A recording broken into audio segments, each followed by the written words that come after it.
conversation about this, a real conversation. I'm concerned about your health because you're my friend. Why wouldn't I talk to you about your health? If you had any other condition, I think we'd talk about it. And that's the difference, and that's my point with you, Joe, is the difference is I've had any number of people, and I will say that when you're a public figure like this, and especially an elected official, people will say amazing things to you and feel like they can say almost anything. And what I find is that I'm looking out at this audience, so I want to address this audience in particular, because it appears to me that there are a number of people in this audience who are probably 60 years of age and older.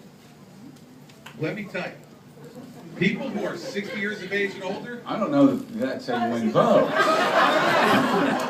listen, guess what? I'm going to have a bite of my sandwich. I was afraid of what people were going to think of me. But I've done this before, but I'm telling you, folks who reach that stage of their life feel a new freedom to say anything they want. So like, but the difference is, I know it's coming from them in a really positive way.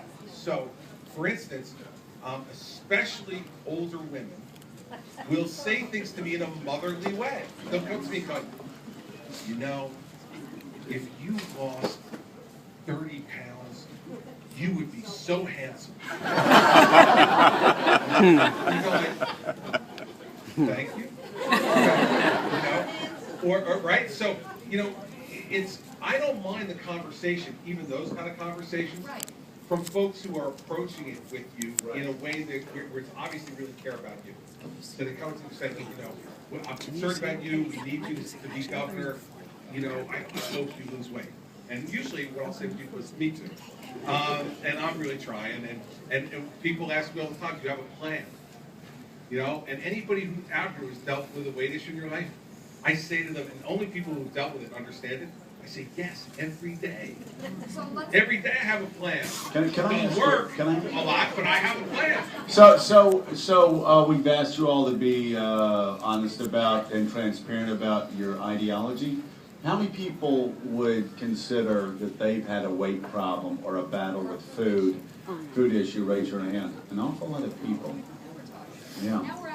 So let me ask you, Governor, what is it about your weight? What is it about that battle through the years that has been different from everything else that you've fought? Why is it that you haven't been able to lose the weight? I know you go through it and you've obsessed over this every day of your adult life. I don't know. If I knew, I'd fix it. Right? So it's like it's an impossible question to answer, but I think the point you're getting at is the thing that makes this different for me is I haven't succeeded. Yeah. And so if you've had success in other parts of your life, and then you fail in a part of your life, whatever that is. For me, it's been weight. If it's you fail in a marriage, or you fail in a job, or you fail as a parent, or any of those things that you judge it that way, I think for everybody to try to figure out, Tony, what is it that led to that?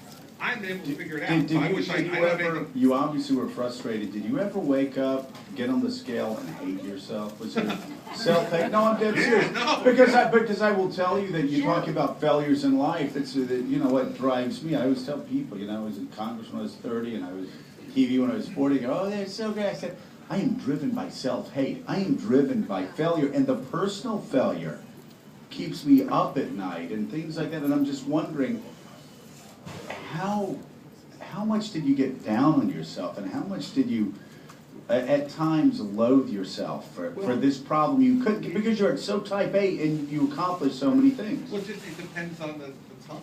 I mean, there have been times where you're really frustrated and angry. For me, it was never kind of on the scale. That was never the issue. The numbers were not the things that really obsessed me. It was like it's something where I used to be able to wear that I couldn't wear anymore. Right? So you go in the closet and you're like, okay, you're going out on Saturday night. And you go, okay, well, you go in the closet, you grab that pair of pants or that shirt, and it doesn't fit. And that would be the moment of frustration. The numbers go up and down, and they're symbolic of something, obviously. They're a measurement. But to me, that wasn't what would drive the frustration. What would drive the frustration for me is, getting ready to go out on Saturday night or do something else, and something didn't fit, and you go, why am I at this moment? Like, what the hell am I thinking about? Why am I at this moment? That's the frustrating part. I think for everybody it's a different trigger. For me, it was clothes. The clothes were more of a trigger than the scale or a comment from someone or anything else. Not that those things at times didn't bother me, but if you're asking about the thing that really got me down, the moments when I would say to myself, why can't I beat this? Why can't I do better? It would be most of the time when I would be going out with Mary Pat on Friday night or Saturday night. I'd be changing out of my professional clothes, which I always make sure fit and looked okay, and would go to casual clothes that I didn't wear a lot, and then you'd go in and something was a fit, and you'd just say, you know, that's when I would really be angry with myself. And that's, I think, what motivated me toward anger at myself, much more than scale or comment or anything like that. That's what was my trigger. All right, I love this conversation. We're going to open it up to questions to the audience in just a few minutes, but I'd like to now take it to the next step and say I framed this book around, and you're in the book, a lot of other really powerful people who struggled with these issues are in it, and some who didn't, and some who based their decisions on physical appearance are in the book as well. But I framed the book around my issues on one end of the physical spectrum, and a friend of mine's who was on the other end of the physical spectrum. And we had a very, very, very tough conversation. And let me set this up by, and she'll tell you about it, by telling you that Diane Smith and I have been friends for over 15 years. We've shared everything together. We've talked about relationships, you know, work, gossip. We even, I don't know if you know this about me, but we've had a baby together. Is that legal in this state?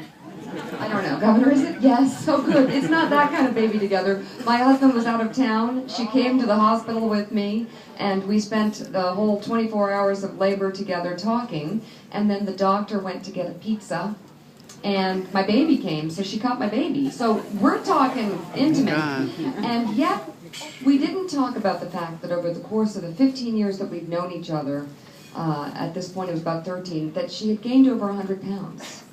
And we finally did have that talk. And Joe, I'll let you go ask her about it. How about that? Very good. Come on over, Diane. Let's go to that.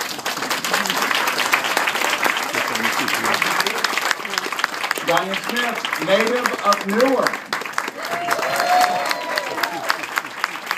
Home of Cory Booker. Where's that, L.A.? Behave yourself. Did he crack a smile? Ask her about the Oh, yeah. All right, so tell me about the conversation that you and Mika had. And, I mean, it had to be the most jarring conversation in your life.